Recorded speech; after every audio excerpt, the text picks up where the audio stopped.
it's important to recognize when it comes to subscription that movement came about at a time when people didn't have as many choices about what they could do, and for many people, that habitual pattern of going to an organization really worked for them, and in part it worked because there might be one symphony in town and you like symphony music and classical music, and so going and you meet a few people and you get to see your friends and you go every week and it's a ritual, or you go every couple of weeks. And there was a period of time, I think, when that actually worked socially for people. And certainly arts organizations benefited from the capital, and they benefited from being able to, in a way, hedge their bets. If we have a couple of shows in the season that aren't so popular, we've hooked people in up front, they have got to go to them anyway. Or maybe they bought their tickets, and even if they decide not to go, we've got their money, right? And so, you can see where, at a period in our time, those two things kind of worked together. Organizations were able to grow their budgets, and subscribers were getting, something out of it. But really, since really it's been now 20 years, longer even in some places, we've been seeing that people are unsubscribing. I spent $400 on a subscription and only went to half the events because other things got in the way, work or personal reasons, or not even being in the country or something like that. And the subscriptions, I think, are too inflexible. People's lives are incredibly busy. We're cramming our calendars from from the time we get up in the morning till we go to bed at night, and we want flexibility. Subscriptions don't appeal to me too much at the moment. I mean, I'm quite a busy person in general, and that would put some pressure on me to go and see a specific performance that I probably, or maybe not interested in. I can see their value, but I don't think they would work for me, because I wouldn't think they would be flexible enough for me to get the value out of them. I wouldn't necessarily know in advance whether I could go to 6 plays in a season until the day before, or maybe the week running up to it. So I think I like the concept, but I don't think it works for me at this time in my life. I prefer to pick and choose which events I want to go to and pay what I can at the time. I used to have a subscription to the Australian Chamber Orchestra, which was brilliant, but I did not renew it eventually because the same reason that I wasn't always available, might have been out of the country. And we don't want to be punished because at the last minute we have a hectic day. We don't want to be told, like, shame on you. You told us you'd be here 6 months ago, and you need to be here. And if you can't come, well, that's just too bad. So it's kind of like, buy a subscription, see 6 productions for the price of 5. Yeah. To start with, I'm too transient. I would never buy a subscription because I know I wouldn't see all 6. I'd see 5 or 4 or 2, and they would have won out on that deal.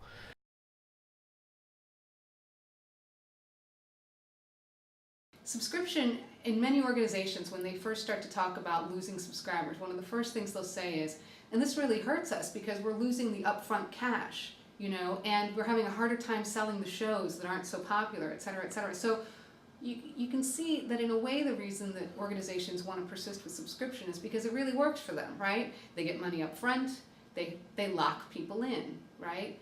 But that has nothing to do with what's really working for patrons. For me, I feel by the time I'm seeing the 6th production, I'd start getting a bit picky. It would lose a bit of its magic for me.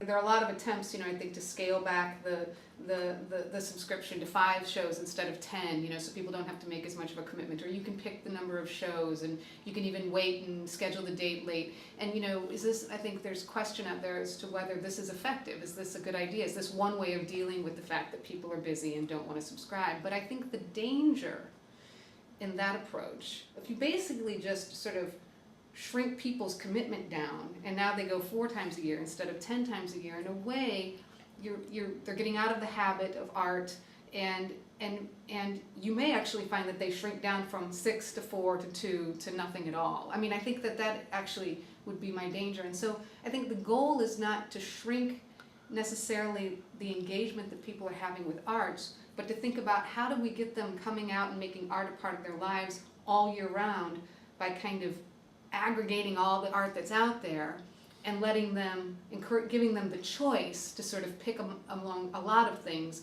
rather than just having to go like, I'm either a symphony subscriber, or I'm an opera subscriber, or I'm a theater subscriber.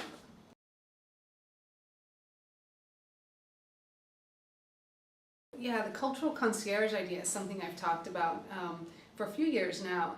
When I lived in New York, there were thousands of things going on. I went to see about 150 a year, and it was terrible to try to keep track of everything. And I was somebody that I thought kind of knew a thing or two about art. I think most people, when they get the, let's say if you're living in New York, you get the New Yorker, like you're reading through those listings, or you're looking through the New York Times listings, and I think most people just couldn't begin to make a choice, and in the face of 1,000 things, they just think, well, I don't know, or maybe I'll just go see Mamma Mia again because I knew I liked that, And so I think if we want to encourage people to try things, we have to give them some nudges. At that point, I think, the idea of a place where you can both get a little nudge, maybe from some professionals, you can nudge your friends and they can nudge you back and recommend each other, right? A community where that sort of thing happens, but also humbly, a community where arts organizations can actually watch the connections that people are making and learn something about that. Because I think part of what we've done for too long is think in our heads, we know what you'll like based on what we think the connections are between this kind of art and that kind of art.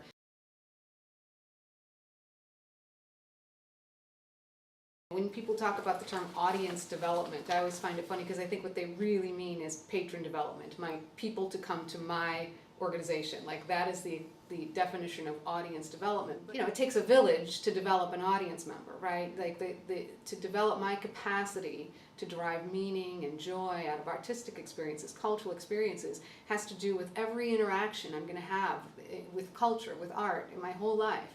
And so to be proprietary about that relationship, I think, erodes or undermines the very idea that it's in the opera's best interest that people are also going to the symphony, for instance. You know what I mean?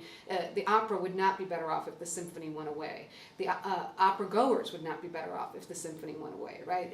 There's an ecosystem there, and it has to support each other. I think if people are going to have a sort of robust and deep engagement, this idea of trying to achieve market share or trying to sort of capture the largest number of people for your organization is really kind of illegitimate for the arts. And instead, I think we really have to be collaborating to try to grow the whole pie, right? And that's a very different idea from, I think, the mentality we've had for a long time. We're talking about needing a movement to change people's relationship to art and culture, right? We're part of the problem. We're part of the reason they have the kind of wonky relationship with art and culture that they currently have because of the way we did things. So now we got to change that, and we've got to give people a way to form a new kind of relationship to art and change their values around that. You can't do that one organization at a time. That's a movement. That's everyone coming together.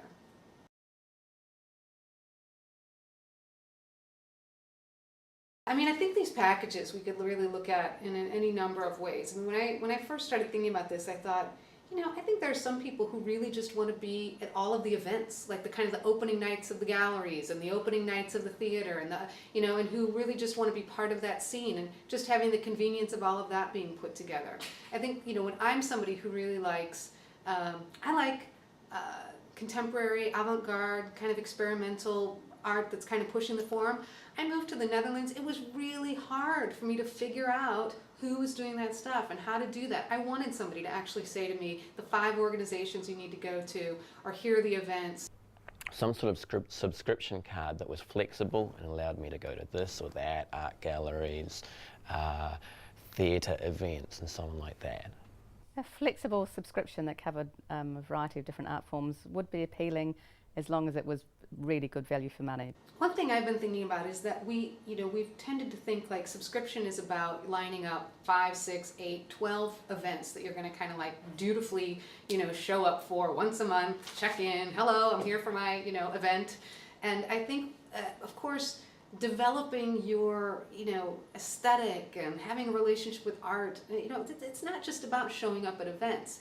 And I think part of what we could consider putting into packages like this are books and discussions and classes and gallery exhibits and architectural walks and CDs. Something like that, which gave you a range of options and maybe discounts off particular things, would work better for me than, say, 6 Wednesdays in a season of plays. The type of mixed subscription that would appeal to me would be something like a plastic card or a card like that, which sort of had 6 or 7 events on it, and you could then go along and each event you'd get clipped, and then once you'd used your 6 up, you'd used your card up for the year, but you would be able to choose. Now that card might enable you to go, there might be 40 events that are covered by that card, and you buy, say, 6 or 10 of those events. Here's what we've got lined up for you. You're gonna read a book, you're gonna go to a book discussion, you're gonna see a film 1 month, and afterwards you're gonna have coffee with 8 people, you're gonna have a theater performance, you're gonna have, the next week an architectural work, the next week we're gonna send you a music download or 5, and we're gonna, that you're sort of doing what we all do intuitively when we're wanting to engage with culture, which is we don't just do one thing. And the book I love has as much to do with, the kind of music I want to listen to, right? And you can help people make connections between those things. A multi-form version of a subscription could have interest, but it would need to be flexible. And also, I'd prefer it if it included some jazz. And also create social opportunities, right? So it's not just about showing up at a certain time and seeing a performance. It's also about how are we introducing you to people, or how are we making it really easy for you at the last minute to bring 5 friends along with you. I think any of these subscriptions have to have a lot of flexibility. How flexible can we be with people about the order that they do these things, when they do them, how late they have to book? We should put the pressure on ourselves to accommodate that to the degree that we can, I think, because it'll make it all the more attractive for people. Yeah, I think if there was a sort of multi-art form card or something, ticket, it would appeal more than one that it was just for a single art form, for sure. But it would have to be just a couple of, a few events, not sort of 10 events in a year. There'd have to be a fair amount of time that you could use those tickets over, just because we don't attend those sorts of things regularly. Would probably be quite a good idea for us. I think the main thing is to be as open and flexible and playful and expansive about this as we possibly can. If there was some sort of themed subscription, for example, targeted at a certain age bracket, child age bracket, I would be very interested in that, because it would, I imagine, suggest events that I hadn't thought about. So I think that would be a great idea, particularly if they did it around the holidays, summer holidays in particular.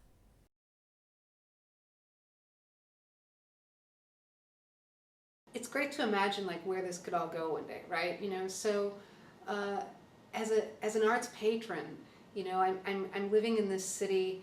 I'm aware of the wealth of stuff that's going on. I have a sense of what happens. I feel connected to that scene. I feel like it's my arts community as much as anything. I think that that's how people would feel about the arts generally, even people who may not go all of the time. I think that when people think about going to the arts, that their first thought wouldn't be, oh God, we'll have to call, and then, oh right, and you'll have to check schedules. But somehow there would be this sense of oh yeah, this is super, super easy to do. You know what I mean? We can easily find something to do, and we can easily coordinate that, and that participating in culture is it's like every day of your life. You're aware of the many levels that you're participating in culture, and this just becomes one more way. I'm going to the concert tonight at the orchestra, and tomorrow I'm going to the zoo. But what I recognize is that these things are part of what make this city really phenomenal. And when I engage in these things, my life is richer for it. I can do these things with other people in my community or with my family and friends. That's different from sitting at home and watching a rerun of some television show. That your life is really enriched by it. And I think that people are trying things that they wouldn't have normally tried. They're having a life in the arts, which I think is what we want people to have, right?